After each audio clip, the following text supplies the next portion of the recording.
Welcome to There Is a Method to the Madness. My name is Rob Maxwell, and I'm an exercise physiologist and personal trainer. I am the owner of Maxwell's fitness programs, and I've been in business since 1994.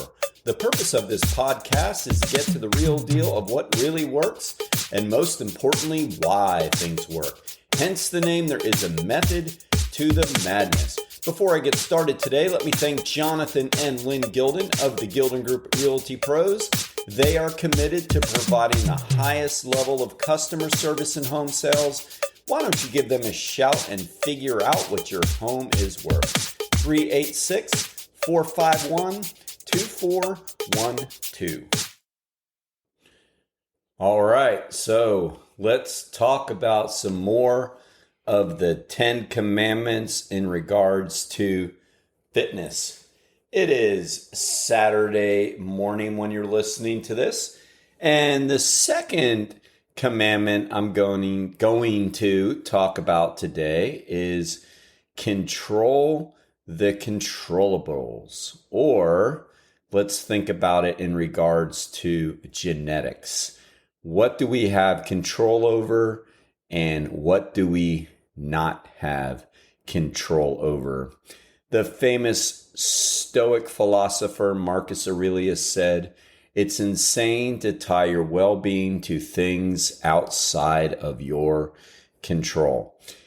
So, as I've said before, many times, I've been doing this personal training gig a very long time. I've seen thousands of clients over the years, and I can tell you that one thing that really gets in the way of people sticking to their physical fitness program is not understanding what is in their control and what is not in their control.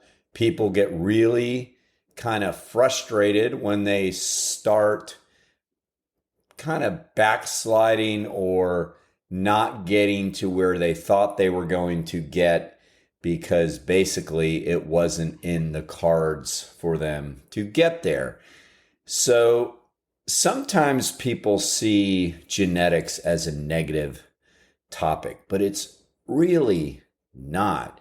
It's understanding what we can do, what we can achieve, and what's very unlikely for us to achieve.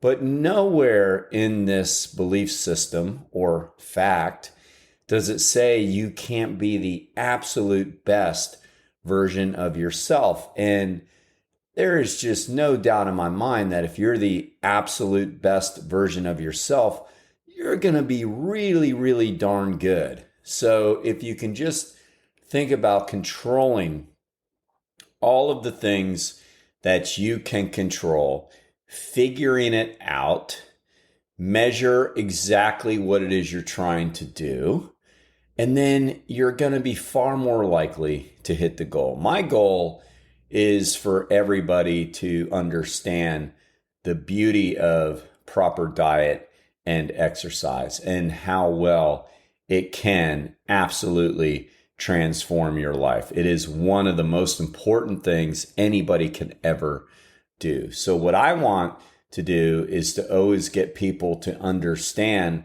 that they can be the best versions of themselves. Let me give you a little story. So before I got into personal training, when I was basically a gym rat going to college, I worked out almost every day at a little, hole in the wall gym down in New Smyrna Beach, but I loved the place. Like, it was just great. Loved going. And I was really into bodybuilding. I was into working out every day, different muscle groups. And so speaking of genetics, I kind of do have more genetics to grow muscle and to get stronger. That is in my genetic tree there. So once I started working out on a regular basis, I started growing muscles pretty quickly. So in my late teens and early 20s, I became kind of like one of the big guys down at the gym. And I was going to Daytona State at the time. It was DBCC back then. And there was a guy in one of my classes, and his name is Kenny. And we became good friends. And he looked up to me. He was a few years younger than me. And, I started college a few years later, and he was basically along the same line of me where we were in college at the time, but he was a few years younger, I remember. So anyway, he wanted to get bigger and stronger, and he talked to me about that. And so he asked if he can go to the gym with me and I can kind of show him the ropes for a bit. I said, yeah, sure, Now, keep in mind, I didn't know anything yet from a technical standpoint. I wasn't trained yet to be a trainer. I mean, I was working on my degree. I did become a psych major and I graduated my first degree in psychology, but that's where I was going back then. But I loved working out. I mean, it was just part of my lifestyle. And but it's very important to understand I did not have a scientific background yet. The only thing I knew was the old, pass it on wisdom of one bigger guy tells another guy what to do, and we just pass it down the line. And I think that's good for kids to get going, but obviously it's not a great situation if you're really trying to help people. But he would work out with me, and Kenny was fairly tall, like everybody's taller nowadays, but like he was 6'2", very thin, rail thin.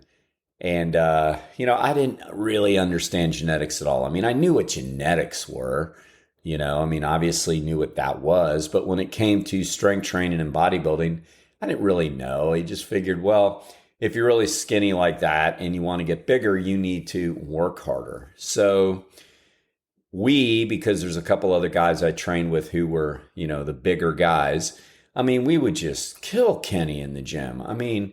We'd be doing these really hard, heavy, moderate rep, hard workouts, heavy sets. And, we would, quote, make Kenny train above his means basically by spotting him and putting all his weight on the bar that he could barely do. And he was a tough kid. Like he really would try as hard as he can. And we were really trying to help. We're just like, oh, you got to do it, man. Pushing this poor guy. And he kept coming back for more. And, the moral of the story is this: he didn't grow hardly any muscle. Did he get a little stronger? I think so. Did he have some fun working out? Yeah. It was like a good experience. And hopefully to this day, he's still working out. I hope he didn't quit because he didn't get the bulky muscles that he really wanted at the time. Maybe, he through his own learning figured out that, genetics is a thing, that he can be a stronger guy. He can have some muscle, but he's never going to be big. But he never really grew any muscle, and now I look back and I'm like, well, he didn't have long muscle bellies. That's genetic. I'm not really sure about his resting levels of testosterone, but that's also genetic. I don't think he had a predominance of fast twitch muscle fiber, looking back on it. So that's genetic. And probably most importantly, out of the body types for putting on muscle, he was an ectomorph. He was not a mesomorph. A mesomorph is a muscular body frame. An ectomorph is a skinnier build, and an endomorph is a heavier, as in a propensity to put on more body fat. So he was an ectomorph. He was never going to really grow. So there's that story. And I'm going to tell you one more because both of these are very important. That's an important story for the guys to understand. Control the controllables. A lot of young men want to put on big muscles. And if you remember those old magazine articles where the guy was getting sand kicked in his face on the beach and it says, oh, do this. I think it was the Atlas training method. You can put on muscle and beat off the bullies, Well, there was that. And of course, that's not true. But guys mostly want to put on muscle. That's just a common thing. And on the very opposite end of that, a lot of women are, and cross-country guys and guys that are like involved in weight-bearing sports that require you to be on your feet a lot and a lighter body type, are a little bit afraid of putting on muscle. And both of them are genetics. So one more quick story on that, because I do think we learn from telling stories. at this same gym at a different location, but it was the same gym I worked out at. I was there one day and there was a guy, big guy, and he was a big guy. And he was running the gym that day. He was filling in and working the front desk. And he was known to be maybe taking some illegal things. And I think pretty much everybody knew he did, which I'm not in support of, by the way. I think it was silly. And I can thankfully say I never got involved in that stuff. But pretty much everybody knew this guy did. And he was big and he was strong. And he was watching the front desk, which to this day, I don't understand why the owner would really want him to do that, the owner of the gym. But he was. So a woman comes in who was a hairstylist from a shop pretty close to the gym. And I think she was on her lunch break or something. And she pops in and she, was inquiring about getting a gym membership and maybe if there was somebody that could potentially help her. Now, this was in the 80s and personal training just really wasn't a thing yet. I think a couple people talked about how they could get, paid a little bit of money in cash to help people out, but it wasn't a profession, at least not in where I lived at the time. So she wasn't really inquiring about a personal trainer. Now that's just so common knowledge. Somebody will hire somebody at a gym. But anyway, she was trying to find out how she could go about starting a program. Now, she made the mistake of saying to this gentleman, she said, now keep in mind, I really don't want to get bulky muscles. And she says it, in that way. And I'm working out. I'm looking over and I was like, oh my God, oh no. Because this guy was known to be hot tempered, pretty much not all there mentally. And he just teased off on her, basically a roid rage of, do you really think it's this easy to put on muscle? And people go in the gym for 2.5 hours and eat perfect meals and eat tons of calories every day and even spend a lot of money on illicit drugs to get bigger. And you just think by working out a few days a week, you're going to put on muscle. I mean, the rant was wicked, right? And I don't really know what happened other than the fact she left the gym and, he thankfully cooled down and walked away. And who knows if the owner ever found out. I'm only telling this story because even though it was a completely insane response from somebody working at a gym, he really spoke a lot of truth. He did not speak it in a very eloquent way and in a very nice way because she just did not understand. She believed what a lot of people believe, which is that if they start working out, they're just going to either get bulky muscles. And the reality is that, as I already mentioned earlier, in the opposite case, is about genetics. So we can't really control how those muscles are going to grow. So if you have the body type, like I said, a mesomorph, and you're born with more fast twitch muscle fiber, and you have a pretty high level of resting testosterone, which, by the way, women do have some testosterone, but they don't have nearly the amount of a male. And you have longer muscle bellies compared to shorter muscle bellies and longer tendons. Then you have the 4 genetic characteristics to put on muscle. So if you're afraid of putting on muscle and you have those characteristics, well, there's not really a training program that's going to stop that from happening. You just have to make a choice and go, well, I either don't work out or I work out and understand that this isn't such a bad thing. But the style of training is not going to dictate that. You could train like a CrossFitter and you'd have big muscles. You could train like an endurance athlete would train, like they would think they would train to not put on muscle, and they would put on muscle. So the bottom line is it's very genetic, as most everything is. You can get on the perfect diet program and perfect physical fitness program, and you may never have washboard abs or a six-pack if that isn't your body type and if you're not really designed to be super lean. Not everybody can be super lean, and that's okay. You can work out all the time. You can be on the perfect strength program and want to join a strongman competition. But if you don't have the genetics, as I already spoke on, to gain muscle, and then in this case, if you didn't have a lot of fast twitch muscle fiber, you're not going to get overly strong to the competitive side of things. If you want to run a 5K in super fast elite times, but you don't have a genetically very high VO2 max, it's probably not going to happen. So there are all these different characteristics that go into things.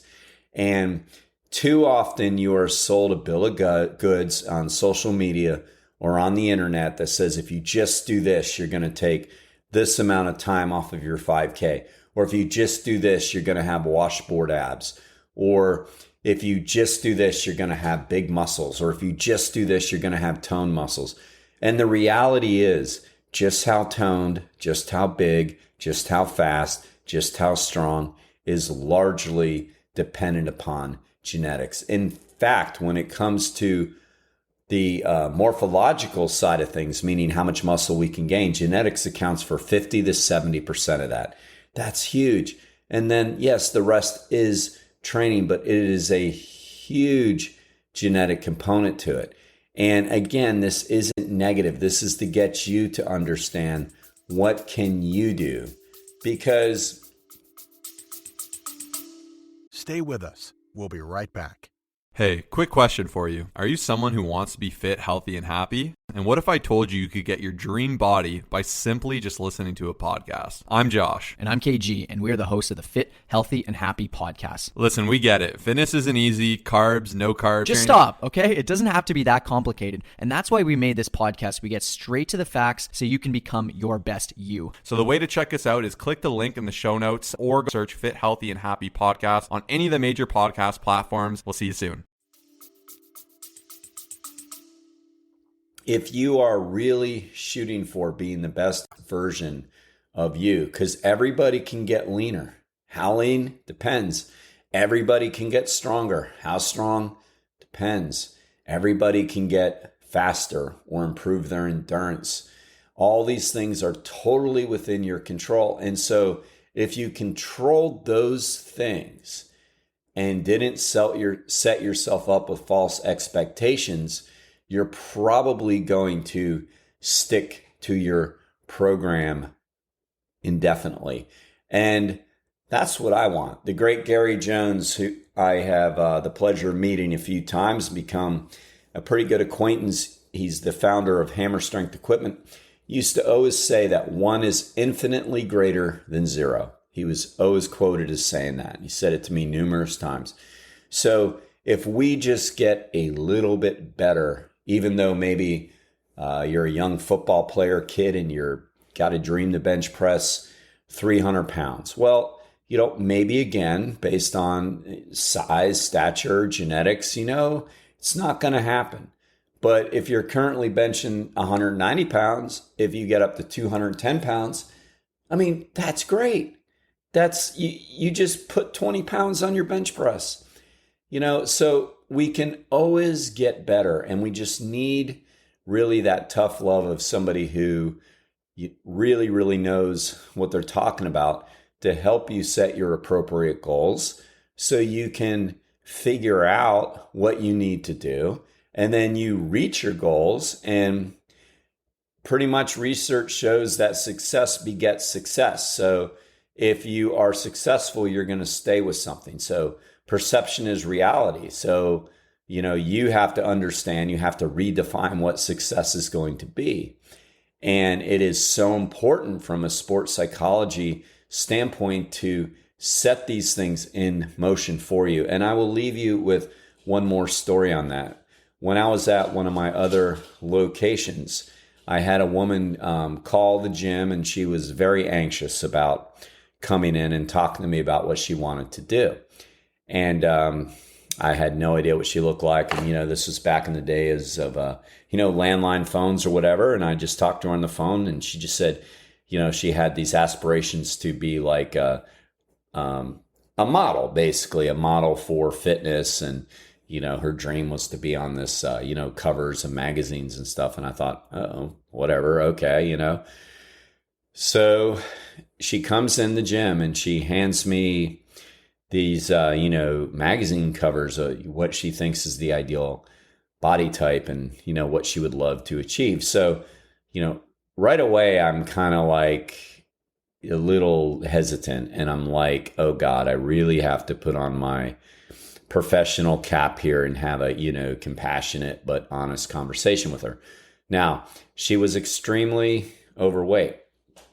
Now, that's not saying that somebody overweight can't achieve that, because I don't know her genetics just based on that. I have no idea. In a lot of cases, people who are ectomorphs and mesomorphs, the mesomorphs being more muscular, the ectomorphs being more skinny, they don't get morbidly obese. Typically, they'll gain weight. So that, there is that consideration. And she was very overweight. So, but I didn't know. And there's only one way to know, and that's to ask questions. So before we proceeded, I just said, look, let me ask you something. What was your body weight and body type, trying to get her to describe it in her words, when you were a senior in high school and college age? Because pretty much that's when people that don't really exercise or whatever, are going to be at their thinnest and, closest to maybe their ideal body type. Not for everybody. Like, I think I actually got a little better older, but for a lot of people, you at least get a really solid idea. And she basically went on to tell me that, from the earliest that she can remember, that she had always been pretty obese. So right there, I'm like, okay, this isn't going to happen. And I had to explain to her that, that's a different body type, that she can absolutely lose weight and reach a very good ideal weight for herself. There is absolutely, there's no doubt that she or anybody can reach an ideal weight that is extremely healthy for them. That is very healthy. And by the way, there's no research that shows that being extra lean is healthier, by the way, anyway. In fact, if you look at most longevity studies, it shows that it's really the in-between that tend to be the healthiest, especially later in life. That when you're looking at BMI, and I don't mean to get off on this, but it's just important to explain that I'm not even saying to be the model on a magazine is the ideal, because that's not really necessarily what the research says anyway. It's just people build that up in their mind. But anyway, so an 18.6 to a 25 is a normal BMI. And then over 25 is overweight, over 30 is obese. Under 18.6 is considered too thin. Now, yes, BMI is not a perfect, I get it, it is not perfect, but it's decent. And the studies have shown that like under 18.6 is not healthier than those that are normal. And in fact, in later in life, the overweight in the BMI is actually healthier than the underweight. So not the obese, but the slightly overweight. So, and think about it, it really makes sense from a frailty standpoint. But really, it comes down to being the best version of you, right? That's the most important thing. And I'm not trying to knock on anybody that's been magazine cover or something like that. I mean, that can be great too, but everybody's ideal is different. But I had to have that tough love conversation with her. And it was tough because I hardly knew her. But I had to say, look, I think, I explained some of the genetics thing, and I said, look, you can improve. You can get really, really healthy and really, really fit. Like, this isn't necessarily the gold standard anyway. But this expectation, I think, is going to break your heart. You're going to work and work and work, and you're not going to hit it, and you're going to quit. So why don't you change that goal to, forget about all the magazine stuff and just think about, again, 1 is infinitely greater than 0. So, think about, I'm going to lose 10 pounds. I'm going to lose 20 pounds. I'm going to, start strength training so I can increase my metabolism and get stronger. I'm going to feel good about myself. I want to increase my energy. Well, she took it very well, actually, but she didn't really buy into it. And I wasn't going to help her. I'm like, no, because I really couldn't convince her to go in the direction of health. She was kind of more obsessed with hitting that. And I think she wanted somebody to tell her she can do it. And I wasn't going to do it. I'm not going to take somebody's money and, disappoint them like that. So, but she did take it well. It's not like she left unfriendly or anything. She just was like, okay, well, I'm going to look into some things. So again, I close with that story to get everybody to understand that. Thank you for listening to today's show. I ask you to please follow this show on wherever you get your podcasts. And also please hit automatic downloads. It really helps me and it helps the show. Now I want to thank Overhead Door of Daytona Beach, the premier garage door company in Volusia County with the best product, with the best service. I can vouch for Jeff and Zach Hawk, the owners. They are great people. If you need any help with your garage doors, give them a shout. 386-222-3165.